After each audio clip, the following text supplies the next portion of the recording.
Бүгін 16 наурыз шаңырақ күні. Бұл отбасымыздың сүйіспеншілігін, берекесін, бірлігін дәріптейтін мереке. Ата-бабаларымыз үшін шаңырақ киелі ұғым болған. Ол тек қана баспана ғана емес, отбасымыздың татулығын, жылуын білдіретін мереке болған. Біздің отбасымызда әрбір мүшенің орны бөлек. Ата-әжеміз отбасының тірегі, ақылшысы. Олар бізге батасын беріп өмірлік тағылымдармен айтады. Ата-анамыз бізге қамқор болып дұрыс жол көрсетеді.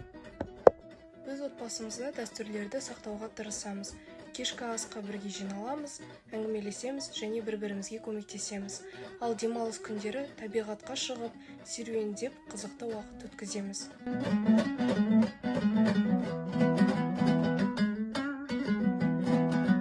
Шаңырақтың биік болуы, керегесінің кең болуы әр отбасының татулығы мен махаббатына байланысты.